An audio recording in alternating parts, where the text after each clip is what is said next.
Previously on Ballz. Ballz Visual Radio it is, as we are rejoined by our listeners on 91.3. Is that Rake or is that Cameron? This is Rake, and I'm passing you on to Cameron. Here he is. Thanks, Rake. Thanks a lot, bud. All right, there he is, keeping close to his gold medal winner, Cameron van den Burgh. Cameron! Yeah, how's it going? Round of applause. Thank you, guys. Thanks a lot. How many times has that happened to you over the last few days, huh? Yeah, it's been a few, I think. Yeah, I was just saying the tweets are coming through thick and fast, but we'll get back to that in just a moment. Thanks a lot for joining us here on Ballz Visual Radio again. Nice to chat to you again. It's the third time we've spoken to you. First one was pre-Olympics. We actually heard what you had to say to us there. It was almost prophetic what you spoke to us about when we spoke to you earlier about your whole progress up to the Olympic Games, and it's almost like the whole plan all fell in place. Yeah, I think, this, saying to Rake the whole time, he's just been saying that I've done everything, I just land the plane now, and, we landed the plane, so now I told him that he's got to taxi back to the bay. And, it's been a whole process along the way of a lot of sacrifices and a lot of hard work, and, I think the ending, it was the best fairy tale ending that I could probably ever have. Cameron, enough plane analogies. You're making John very excited. He's pilot obsessed. So.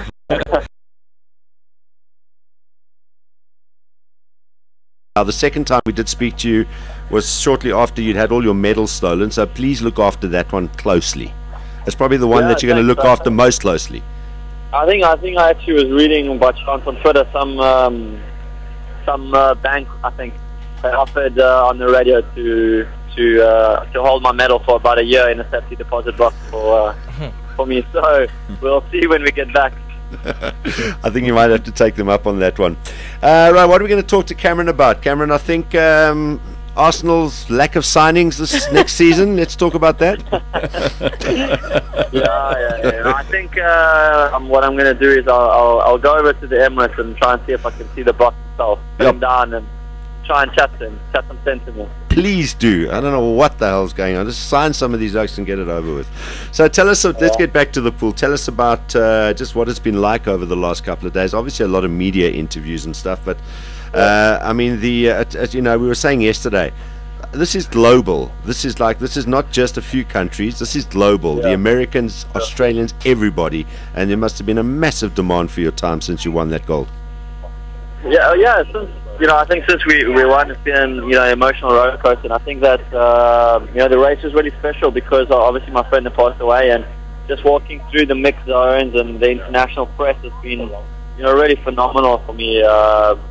They've really stuck their neck out, and we've done some really great stories and try to give a lot of people closure on that matter. And also for me, in fact, as well, just to come through and outperform. I think a lot of people, they always expect, shall we say, the big players like America, USA, to do well, and every now and then when South Africa pops its neck out and we disturb and make waves, people want to know about that and bring South Africa to a global platform and to get people interested in it. Yeah. Unfortunately, I didn't get to see the race live because I was out in the bush, but I saw a tweet sort of shortly early the next morning, and I managed to catch the race yesterday. Obviously, they're replaying it over and over again here on SuperSport. One of the things I was watching earlier this afternoon was you standing there when they were playing the anthem, and you could see like the emotion and stuff, and a smile kept popping onto your face. What was going through your mind there when that anthem was playing? Because that's probably when it all starts sinking in, right? Yeah, I think for me the most amazing part was, I really associate the Olympic Games with Chariots of Fire, and to walk out onto the podium and to hear Chariots of Fire playing in the background, you've achieved this amazing feat and what you won, and then you're getting the medal and you hear your national anthem being played. It was so emotional, and it's just such a roller coaster. You feel so many emotions in one, and you try to hold it, and you try to hold your composure. But sometimes you let it slip, and I'm not, shall we say, apologizing for it. But I think over the last couple of hours, I've had some amazing memories to remember, and definitely the proudest day of my life. Hey, you have nothing to apologise for. It was great just to watch you standing there, and the sound was down as well, but you could see it was the anthem. It was just good to see your emotions and that smile come on your face. Were you at the opening ceremony, by the way? No, I wasn't. I raced the heats on the morning, and we always know from past experience that the opening ceremony, it goes on so late. I think the athletes got back at about 2:30. So yeah. We have to unfortunately, it's such a great ceremony. It would be lovely to be part of it, but we have to make some sacrifices. Well, just as well you weren't there, because if you had been there, you would never have seen Chariots of Fire in the same way with Mr. Bean playing the keyboard. It might have had a completely different meaning to you. Yeah, I heard it was quite a ceremony to remember. Yeah. All right, Cam. Just tell us about the race and as it progressed. How at which point did you feel this one you've got it? Because you got into lead quite early on, going down the final lap of the race. You're fairly well in front, and you maintained that lead. Just take us through your sort of thought process while you're in the midst of the race and how you felt. Yeah, I think the race was over so quick, and what I just really try to focus on is the hours from the semi-final to the final. I experienced the most amount of pressure I've ever had in my life, and I think that was the most difficult thing. And all I try to do is not focus on the task at hand of the magnitude of the situation, being Olympic champion, and what you can lose or what you can gain, but just to try and focus on small things like getting a good dive, getting a good cool down, getting a preparation done well, and all these little things, they take your mind off the bigger matter. And at the end of the day, you just need to try and treat it like any other race, not like an Olympic final, like a race that you've been preparing for 4 years for. There's a quote that says, but as if all my life had been but preparation for this challenge. And that's what we've been working for. So, the race was over before we knew it. It was a excruciating pain, and a lot of effort went into it, but it's the thing, like I say, I can't remember much about it, but just touching the wall and the feelings that are associated with the race are what's going to last. All right. How soon did you know that you'd broken the world record?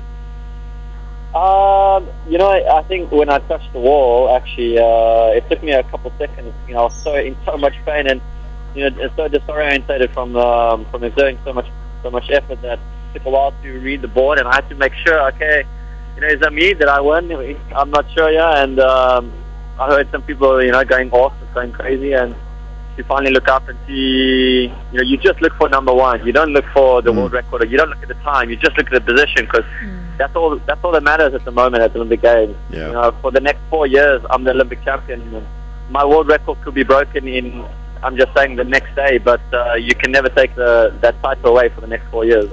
Rake told us yesterday that it will be broken pretty soon by yourself. Yeah, well, I think for me, I'm really coming into the prime of my swimming career now. For most of the breaststrokers, we peak from the ages of 24 to 28, and obviously we're just going to try and aim to get faster and faster as the years go on, and focus on the small things that we can now improve upon. We've got to that, if we can say, 99.9 percentile, and we just you have to slowly fine-tune little things here and there that will make a small difference that can help you come down. All right.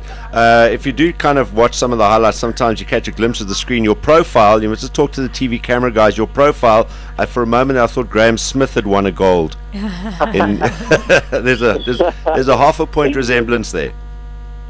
Yeah, I've heard a lot of people always talking about that, and I've actually never met him in person, so I think maybe Graham and I should have a sit down and chat about sort it out. Yeah, I think it's in the chin. On the subject of that, just a couple of things before we let you go. We know you're very busy, and we'll leave the sort of the more immediate one for last. But some of the South African cricketers obviously are there in the UK as well, and I'm sure you've been getting messages and stuff from the guys as well. But our guys are heading into a big test match to go and win the series, starting on Thursday at Headingley. So they might be listening to this on the bus when they're heading off to the big game. Anything you'd like to say to our cricket guys? Yeah, I think just good luck, and I think that the whole South African team, is behind you guys. Obviously, we all appreciated your support when you came out and supported the Olympic team, and if we can return the favor, hopefully we can give you some inspiration and go out there. And we were just checking the other day. Well, a couple minutes ago, we actually ahead of GB on the medal standing. So yeah, it's up to them to finish it off. There we go. Win the series in Headingley. That'll be fantastic. And last but not least, obviously, and a lot of people and we've been talking about the fact that how one performance like yours can just lift an entire team. And now we've got Chad going into the pool tonight, 10-9 our time. Have you been chatting to him? Is he sort of? Have you been, just like having a chat, getting him ready for his race tonight, emotionally and mentally? Yeah, we're really trying to get him just to calm down. I think that. For me, I still feel young, but I'm probably one of the old guys. Damn. All right, well, lost the signal right there. You ran out of credit. Eh? Should we try? GP's expensive. Try and see if I've got the number here, Johnny. Right, cool. Cut off in our prime. As he was about to say his last thing. Let's see if we can get him back on. This is the Vodafone. Nah, it's gone. Signal gone. All right, well, we got the gist of it. Thank goodness it was in the last one. But yeah, I was just saying he's trying to keep Chad calm ahead of the big race tonight at 10-9. Cameron Vandenberg joining us on Ballz Visual Radio. Nice guy. Yes. Let's let another 10 minutes to talk Arsenal to him.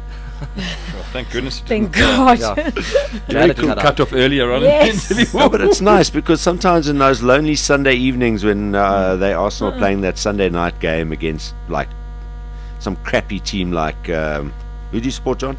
They're not with West Ham as my team. Yeah, some crappy team like West Ham. No, like him and I'll be the only two guys tweeting about Arsenal.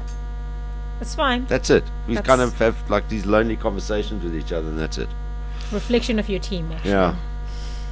I wanted to ask him if he noticed he's now gone to 23,000 Twitter followers as well. From I think he had 9,000. I'm sure you've noticed. I'm sure he has. He's got actually imagine losing. You can't swim your next race because your thumb is injured from scrolling down on all the tweets that are coming through. Looking at your new followers, yeah. That one's still coming. Someone's going to have an injury from tweeting. We the best on 3. 1, 2, 3. We the best. 2 p.m. to 6 p.m. Mondays to Fridays live on Ballz.co.za. Ballz.co.za.